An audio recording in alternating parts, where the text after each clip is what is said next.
जय हिंद दोस्तों, बहुत बहुत स्वागत है हमारे YouTube चैनल पर। इनकम टैक्स डिपार्टमेंट और एसएससी का आपको पता होगा किस तरह का रिलेशन होता है। दोस्तों, जहां पर आपका पैन कार्ड लग गया है तो इनकम टैक्स डिपार्टमेंट के पास आपकी सूचनाएं चली जाती है। आज हम बात करने वाले हैं इनकम टैक्स का सेक्शन 133(6), 133(6), जिसके अंदर इनकम टैक्स डिपार्टमेंट की बहुत सारी अथॉरिटी के पास एक पावर दी गई है कि आप किसी भी व्यक्ति से किसी भी रिलेटेड आप कुछ भी इंफॉर्मेशन मांग सकते हैं किसी भी साल की। तो इस वीडियो के अंदर हम आपको बताएंगे अगर आपको भी या आपके किसी चाहने वाले को 133(6) का नोटिस आया है तो कैसे उसको पढ़ना है, कैसे उसको रिप्लाई देना है, practically live step by step portal पर जाकर के आपको हम बताने वाले हैं। अगर आपको भी 133(6) का नोटिस आया है तो टाइम से उसका रिप्लाई देना सुनिश्चित करें, नहीं तो इनकम टैक्स डिपार्टमेंट आपको पेनल्टी वगैरह लगा सकता है। तो देर ना करते हुए सेक्शन 133(6) के नोटिस का ऑनलाइन रिप्लाई हम पोर्टल पर जाकर के देना सीख लेते हैं। तो दोस्तों, सेक्शन 133(6) का नोटिस आपको गवर्नमेंट ऑफ इंडिया के द्वारा दिया जाएगा, जिसके अंदर मिनिस्ट्री ऑफ फाइनेंस होगी और इनकम टैक्स डिपार्टमेंट के द्वारा ये नोटिस आएगा। यहाँ पे इनकम टैक्स का लोगो लगा होगा और यहाँ पर आपको पता होगा फेसलेस असेसमेंट आजकल होते हैं,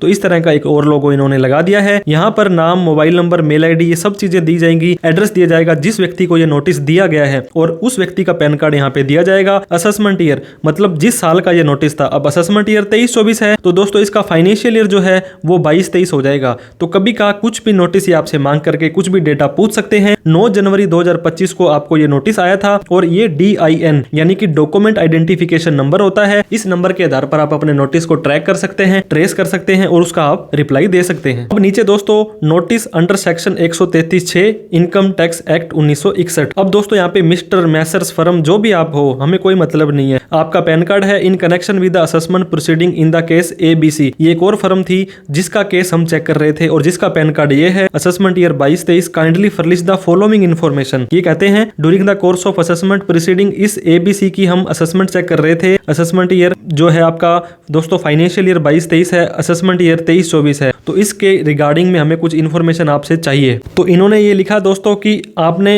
ये देखिए, इसने आपने has taken loan from you, इन्होंने आपसे कोई लोन ले रखा है। अब हो सकता है आपसे लोन लिया है तो आपके पास पैसा कहाँ से आया था, तो जल्दी से आपका पीछा ना छूटे। In this regard you are requested to submit the following information. Serial number, आपका लोन का ओपनिंग बैलेंस कितना था, इसके बाद में कितना लोन आपने इनको दिया, कितना लोन वापस आ गया और लास्ट में कितना 31 मार्च को आपका लोन रह गया था, कितना ब्याज मिला, कितना उन्होंने TDS काटा और क्या पर्पज था कि क्यों आपने उनको लोन दिया है। You are also requested to submit computation of income. आप अपनी इनकम का कंप्यूटेशन दें, आप अपनी ITR की कॉपी भी दें, इस ईयर की और प्रीसीडिंग ईयर की, पिछले साल की भी, और कॉपी ऑफ 26AS 26AS की आपको हमने कॉपी देनी है। Source of income during your consideration, आपकी क्या इनकम आ रही है उसका सोर्स भी आप हमें बताएं ताकि इन फ्यूचर के अंदर हम आपका उस व्यक्ति का दोनों का ही असेसमेंट ढंग से कर पाए। 9 तारीख को ये नोटिस आता है दोस्तों और 14 तारीख को कितने दिन मिले, 9, 10, 11, 12, 13, 14, मात्र 6 दिन का टाइम मिला। सैटरडे भी आ जाता है, संडे भी आ जाता है। कई बार किस कारणवश आप इसमें डॉक्यूमेंट का डाटा इकट्ठा नहीं कर पाते हैं, इनकम टैक्स के पोर्टल पर जाएं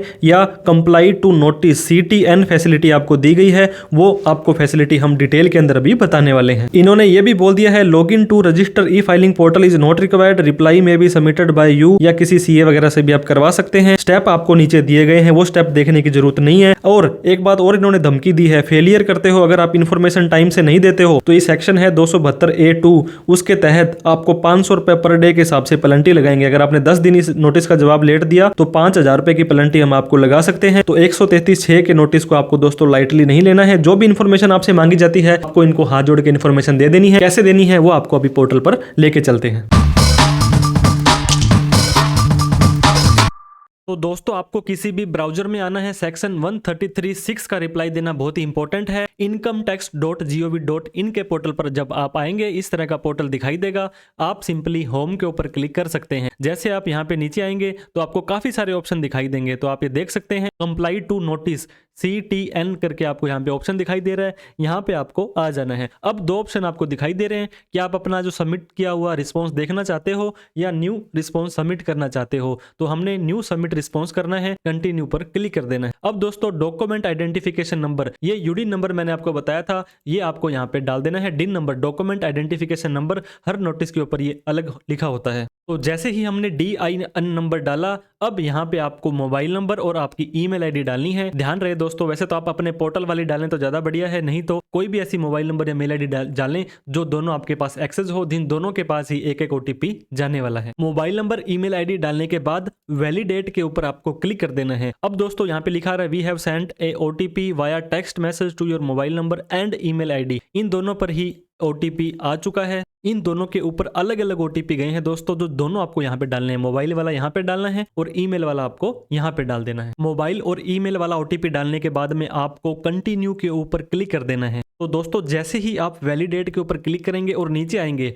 तो आपको यहाँ पे बता देगा कि 9 जनवरी को ये आपको नोटिस इशू हुआ था और 14 जनवरी है, उससे पहले पहले आपको रिप्लाई देना है और ये नोटिस नंबर आपका वैलिड है और मोबाइल और ईमेल आईडी भी वैलिडेट हो चुकी है। अब आपको सबमिट रिस्पॉन्स के ऊपर क्लिक कर देना है। अब आपको यहाँ पे बताया जाता है कि आपको यहाँ पे अटैचमेंट है वो PDF या एक्सेल के अंदर लगानी है। इसके बाद में आपको फाइल नेम बताना पड़ेगा, जो कि बेस्ट प्रैक्टिस आप देख सकते हैं। इस तरह की 300 DPI के अंदर आपको कोई भी डॉक्यूमेंट को स्कैन करना है। कोई भी डॉक्यूमेंट आपका पासवर्ड प्रोटेक्टेड नहीं होना चाहिए। A4 के अंदर ही आपके डॉक्यूमेंट होने चाहिए। अब हमने इसको कंटिन्यू पर क्लिक कर देना है। जैसे आप नीचे आएंगे, अब यहाँ पे आपको दोस्तों 2 ऑप्शन दिखाई देंगे, पार्शियल रिस्पॉन्स और फुल रिस्पॉन्स। तो अगर आपके पास सारा डेटा पूरा है तो आपको फुल रिस्पॉन्स के ऊपर क्लिक कर देना है। इस बॉक्स के अंदर आपको कुछ रिप्लाई अपना लिखना है, जो आप लिखना चाहते हैं, जो आपने उस लेटर में रिप्लाई में लिखा था। अब यहाँ पे आपको अटैचमेंट्स का ऑप्शन दिखाई देगा। जैसे ही अटैचमेंट्स पर क्लिक करेंगे, अदर्स पर क्लिक करना है। जितने भी अटैचमेंट्स आपसे मांगे गए हैं 1 2 3, हमारा अब एक तो ITR पासवर्ड, हमारा इनकम टैक्स का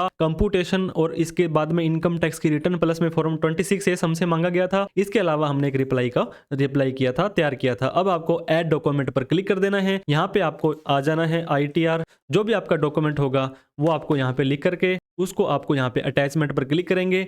जिस फोल्डर में आपका वो डॉक्यूमेंट पड़ा होगा उस फोल्डर को सेलेक्ट करना है। आपको सेलेक्ट करने के बाद में दोस्तों आपको इसको यहाँ पे अटैच कर देना है। फिर से आपको दूसरा यहाँ पे जो भी आपका रिप्लाई होगा, जो भी बैंक की स्टेटमेंट इन्होंने मांगी है, ऐसी कोई भी चीज मांगी है, उसको आप सेलेक्ट कर देंगे। अब इस बॉक्स के अंदर आपको कुछ रिप्लाई आपका यहाँ पे लिख देना है। तो दोस्तों दोनों के दोनों अटैचमेंट आपको यहाँ पे ऐड कर देने हैं। उसके बाद में आप इस बॉक्स के अंदर जो भी आपका रिप्लाई होगा, रिटर्न रिस्पॉन्स होगा, उसको आपको लिख देना है, उनको आपको एक्सप्लेन करना है। इसके बाद में कंटिन्यू के ऊपर आपको क्लिक कर देना है। जैसे ही कंटिन्यू पर क्लिक करेंगे, अब यहाँ पे आपका capacity in which person is filing response, कौन व्यक्ति किसका रिस्पॉन्स यहाँ पे फाइलिंग कर रहा है। तो यहाँ पे अगर चार्टर्ड अकाउंटेंट के थ्रू करवा रहे हो तो एम्प्लॉई है, डायरेक्टर है, पार्टनर है। लास्ट के अंदर जब आप आएंगे तो आपका यहाँ पे सेल्फ लिखा आ रहा है। अब दोस्तों आपका आधार नंबर यहाँ पे पूछा जाएगा। इसके बाद में आपके आधार कार्ड में जो नाम है वो आपको डालना पड़ेगा। जेंडर, ये व्यक्ति मेल है फीमेल है, जो उसका सेलेक्ट करना पड़ेगा। उस व्यक्ति की डेट ऑफ बर्थ आपको यहाँ पे डालनी पड़ेगी। ये सारा डाटा आपको, जो पर्सन इस रिप्लाई दे रहा है इस नोटिस का,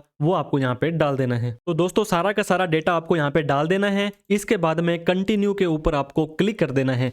जैसे आप कंटिन्यू पर क्लिक करेंगे, ये आप देख सकते हैं वन टाइम पासवर्ड आपके मोबाइल नंबर पर फिर से चला गया है, जो आपका लिंक है इस आधार कार्ड से। क्योंकि आपका आधार नंबर इन्होंने मांगा था, ये यहाँ पे देखना पड़ेगा। इस आधार OTP के बिना आप इस 1336 के रिप्लाई को सबमिट नहीं कर पाएंगे। तो आधार वाला OTP हम यहाँ पे डाल देंगे। आधार OTP डालने के बाद में दोस्तों आपको वेरीफाई के ऊपर क्लिक कर देना है। फिर आपसे ये डिक्लेरेशन लेगा कि आप ये सारा का सारा डेटा सही डाल रहे हो, कोई गलत इन्फॉर्मेशन आप नहीं दे रहे हो।